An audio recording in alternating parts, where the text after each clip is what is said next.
The centuries-old story of coffee is being rewritten. From dark beans, a new image emerges. Gone is the grim clockmaker tightening the stiff springs of alertness with caffeine alone. Today, we peer into its dark depths and see an entire universe. It is no longer just a stimulant, but a complex, living elixir. A true biochemical symphony. Each polyphenol and chlorogenic acid molecule is not just a component, but a tiny key capable of triggering entire cascades of healing reactions in the body. Magnesium and trigonellanine become wise conductors, and caffeine merely one of the bright soloists in this orchestra. Instead of a localized blow to drowsiness, we get a systemic dialogue with every cell. From the brain's neurons, bathed in this velvety stream, to the unseen harmony of the microbiota deep in the gut, coffee reveals itself as a deep and multifaceted interlocutor whose true benefit is born from the complex interaction of hundreds of secret substances. Thus, every sip of coffee is a meeting with a meticulously balanced microcosm. Now, let's quickly talk about the confirmed benefits of stroke and heart failure. For the heart and blood vessels, the morning cup of coffee is not just an invigorating ritual, but a true training impulse. Bioactive compounds, especially polyphenols, work as gentle cleansers, protecting vascular walls from inflammation and oxidative stress, while caffeine in moderate doses tones them, improving elasticity and blood flow. An important nuance: some people with a specific genetic profile, slow caffeine metabolism, may experience a temporary blood pressure increase from excessive consumption. But for the majority, the benefits outweigh the potential risks. Liver protection. The data have become even more compelling. For the liver, coffee becomes a true shield and faithful ally in its titanic work. This drink is not just a source of alertness, but a complex, hepatoprotective elixir. The substances contained in this drink reduce destructive oxidative processes in liver cells, like a gentle rain washing dust from tired leaves. Scientists believe that coffee gently slows the formation of scar tissue, improves enzymatic balance, and even helps regulate fat levels in the liver. Coffee, including decaf, reduces the risk of fibrosis and cirrhosis. The mechanism is linked to the antioxidant and anti-inflammatory action of other coffee components, not just caffeine. Neuroprotection and mental health, Parkinson's and Alzheimer's. A cup of coffee becomes not just a drink, but a reliable protector of the fragile world of neurons. The caffeine in its composition works as a subtle signaling beacon, blocking adenosine receptors in the brain. This not only grants mental clarity, but also creates a neurochemical environment where dopamine cells, so vulnerable in this disease, get a better chance of survival. Moderate consumption is one of the most confirmed dietary factors reducing the risk of these diseases. Depression. New research confirms that in depression, caffeine acts as a unique stimulant that affects mood and motivation.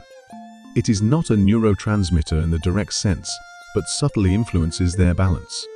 Its main role is blocking adenosine receptors, which prevents feelings of fatigue and apathy, characteristic of depression.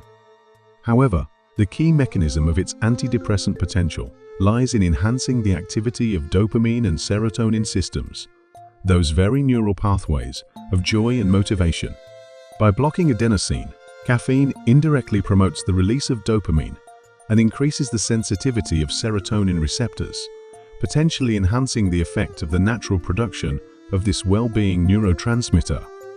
Longevity and chronic diseases. Large-scale studies show that coffee lovers, provided they drink no more than 3 cups a day, have a lower overall mortality risk and a reduced risk of developing type 2 diabetes. And now, about new and refined properties. Gut microbiome. The polyphenols in coffee act as prebiotics, food for beneficial bacteria. This may explain part of its anti-inflammatory effect. However, for some people, the acids and caffeine can irritate the gastrointestinal tract. Enzymatic activity. Coffee can modulate the activity of liver enzymes, which affects the metabolism of some medications. This remains important to consider. Antioxidant status. For many people following a Western diet, coffee is the primary source of antioxidants, surpassing fruits and vegetables in its contribution to total intake. Physical performance.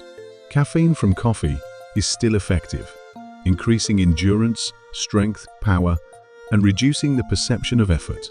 And the cherry on top, preparation method is key. Filtered coffee, made in a drip coffee maker, is recognized as the safest method for the heart. The paper filter traps diterpenes, cafestol and caffeol, which can raise levels of bad cholesterol. Unfiltered coffee French press, Turkish coffee, espresso contains these compounds, which is important for people with cholesterol issues to consider. Dose, the golden mean, is 2 to 3 standard cups a day for most adults. Consuming more cups is often associated with negative effects. Quality and additives. The benefits apply to plain black coffee. Adding sugar, syrups, high-fat cream negates the benefits and creates risks. Important nuances and precautions. Benefit and harm depend heavily on individuality. Genetics determine whether you metabolize caffeine fast or slow. For slow metabolizers, excess coffee can increase risks, for example, cardiovascular. It's also not recommended to drink coffee on an empty stomach. For people with uncontrolled hypertension, heart arrhythmia, or peptic ulcer disease during flare-ups, coffee often becomes a forbidden fruit that can worsen symptoms. Recommendations have tightened for pregnant women as well. The World Health Organization and many associations advise limiting intake to 1 or 2 cups a day or eliminating caffeine due to proven links between high intake and the risk of low birth weight and preterm birth.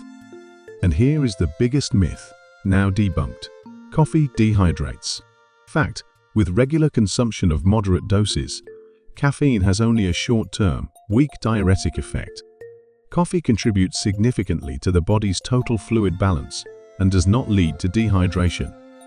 The optimal formula for extracting benefits: a moderate amount, no more than 3 cups, plus a filtered brewing method, plus minimal additives, plus consideration of individual reactions and contraindications. And one should always remember personal tolerance and consult a doctor in the presence of specific illnesses. The bottom line for 2025, coffee is not only a component of a healthy diet with proven preventive potential against a number of serious age-related diseases. For most adults, coffee is not just a habit. It is a quiet morning ritual when the first rays of sun meet the aroma of freshly ground beans in anticipation of a new day. It is a warm companion in moments of reflection when the cup in hand becomes an anchor amid life's turbulence. It is the taste of inspiration for some and the bittersweetness of memories for others. It is a momentary pause in the race of time when the world briefly stops, allowing us simply to be. Excellent varieties are often linked to specific countries and even regions, where unique climate and soil create an unforgettable flavor profile. Here is a brief guide to some of the finest coffee varieties and their countries of origin. Geisha, Panama, Colombia, Costa Rica. Blue Mountain, Jamaica. Legendary, rare, and expensive. Kona, Hawaii, USA. Grown on volcanic slopes. Kopi Luwak, Indonesia, Philippines, Vietnam. What coffee varieties do you prefer? How many cups of this drink do you have a day? How does it affect your well-being? Share in the comments your favorite recipes for preparing this wonderful drink. Dear friends, I hope you enjoyed and will find the presented information useful. I would appreciate your likes, comments, and shares. Don't forget to subscribe to the channel. See you soon.